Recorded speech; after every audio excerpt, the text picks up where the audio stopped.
কথায় আছে নীলের ঘরে দিয়ে বাতি জল খাও গো পুত্রবতী। বন্ধুরা, চৈত্র সংক্রান্তির আগের দিন পালিত হয় নীল ষষ্ঠী বা নীল পূজা। সন্তানের মঙ্গল কামনায় এই ব্রত পালন করে থাকেন বাঙালি মায়েরা। শুধুমাত্র পুত্রের কথা উল্লেখ থাকলেও পুত্র ও কন্যা উভয়ের মঙ্গল কামনাতেই এই ব্রত করে থাকেন বাংলার প্রত্যেক মায়েরা। প্রথমেই আমরা জেনে নেব নীল ষষ্ঠী ব্রত কবে পড়েছে। 2024 সালের 12 এপ্রিল শুক্রবার পড়েছে নীল ষষ্ঠী ব্রত, বাংলার 29 চৈত্র 1430 বঙ্গাব্দে। আর এই ষষ্ঠী তিথি শুরু হচ্ছে 11 এপ্রিল সন্ধে 6টা 21 মিনিট থেকে।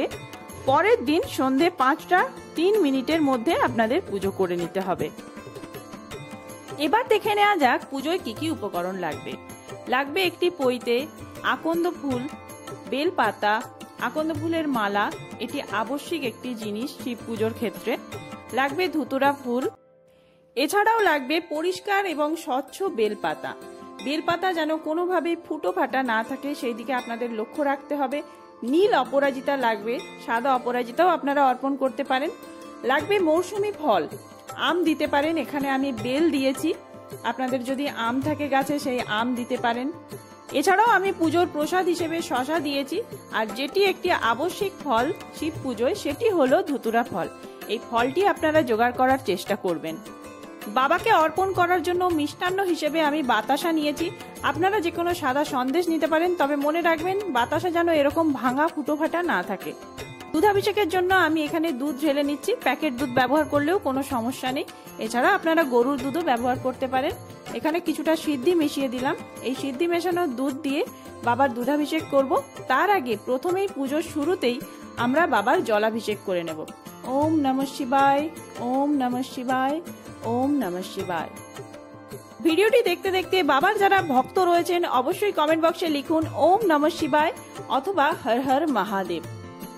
এবার আমরা শিবলিঙ্গে মাখিয়ে দিচ্ছি ঘি। এখানে ঘি মাখানোর পরে আমরা যেটি অর্পণ করব সেটি হলো মধু। অবশ্যই আপনারা প্রতিটি জিনিস 3 বার করে অর্পণ করবেন। ঘি যে মাখানো হবে সেটিও 3 বার অর্পণ করতে হবে এবং এই সময়ও আপনাদের ওম নমঃ শিবায়, ওম নমঃ শিবায়, ওম নমঃ শিবায় এই মন্ত্র উচ্চারণ করতে হবে। বাবার পুজো করতে করতে আপনারা মনে মনে এই মন্ত্র 108 বার জপ করবেন, এতে ভালো ফল লাভ হবে। এই দেখুন আমি যে মধু ঢালছি, এই মধুও আমি 3 বার অর্পণ করলাম। এবার এই মধুটি আমি ভালোভাবে বাবাকে মাখিয়ে দেব। ঘি মধু সমস্ত কিছু ভালোভাবে মাখানো হয়ে গেলে তারপরে আমরা বাবার দুধাভিষেক করব। এখানে দুধে আমি সিদ্ধি মিশিয়ে রেখেছি।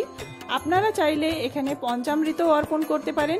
পঞ্চামৃত তৈরি করার জন্য যে উপকরণগুলি লাগবে সেগুলি হলো দুধ, দই, ঘি, মধু, শর্করা।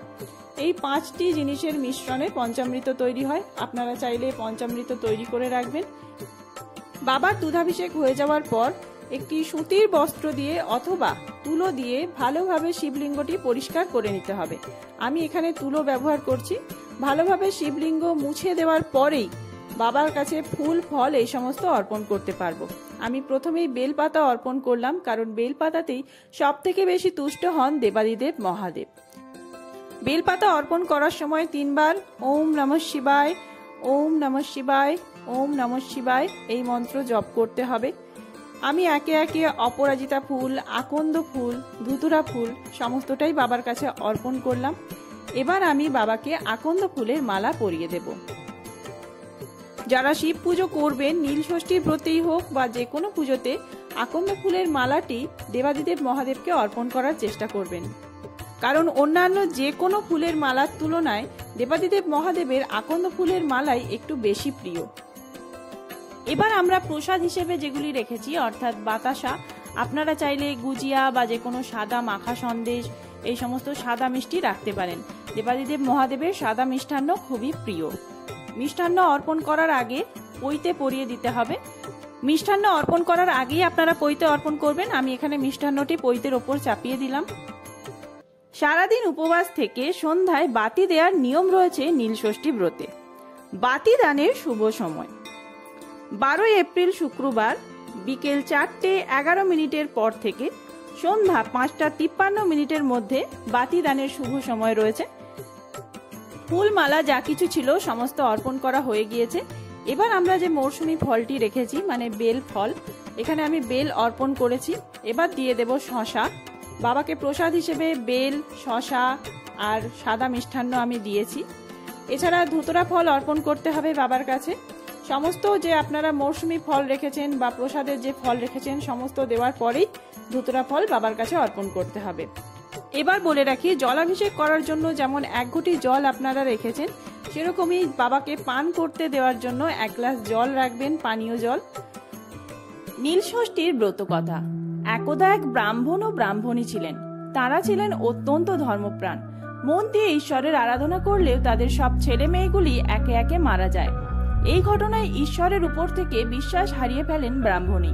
তারা দুজনেই ঘর বাড়ি ছেড়ে মনের দুঃখে কাশীবাসী হন। কাশীতে গিয়ে একদিন গঙ্গায় স্নান সেরে মণিকর্ণিকা ঘাটে বসে আছেন। হঠাৎই এক বৃদ্ধা ব্রাহ্মণীকে এসে জিজ্ঞাসা করেন, কি ভাবছো মা? ব্রাহ্মণী তার সব সন্তানদের অকালে হারানোর দুঃখ প্রকাশ করেন বৃদ্ধার কাছে। এত পূজা অর্চনা করেও তার সবকিছু বিফলে গেল। এরূপ বলে তিনি শোক প্রকাশ করেন। ওই বৃদ্ধা আসলে স্বয়ং মা ষষ্ঠী। ষষ্ঠী বুড়ি ব্রাহ্মণীকে বলেন, বারব্রত কখনো নিষ্ফল হয় না। ঈশ্বরে বিশ্বাস রেখে ধর্মের পথে অটল থাকলে তার ফল পাবেন। ব্রাহ্মণী কখনো নীলষষ্ঠীর পুজো করেছেন কিনা তা জানতে চান তার কাছে।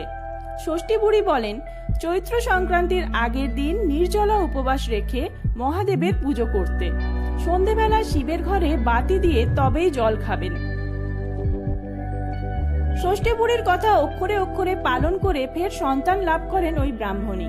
সেই থেকেই সন্তানের মঙ্গল কামনা করে নীল ষষ্ঠী পালন করে আসছেন বাঙালি মায়েরা।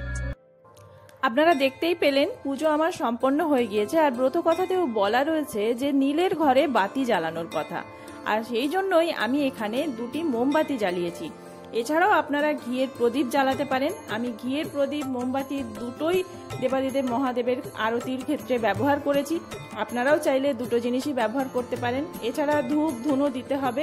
অবশ্যই নীলের ঘরে বাতি দেওয়ার সাথে সাথে আপনারা ধুনো দেবেন।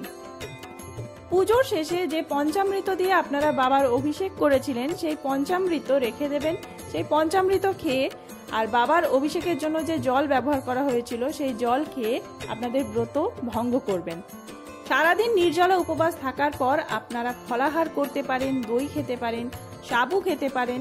এছাড়া ময়দার তৈরি যে কোনো জিনিস যেমন লুচি, পরোটা এই সমস্ত খেতে পারেন। আমি এখানে সাবু, ফল আর স্যালাড খেয়েছিলাম। রান্না করা খাবার সেই দিন খাওয়া যাবে না। আর ব্রতীরা যেদিন ব্রত পালন করবেন তার আগের দিন নিরামিষ আহার গ্রহণ করতে হবে। সেই দিন একবেলা ভাত খেতে পারেন, অন্য বেলায় আপনারা ভাত খাবেন না।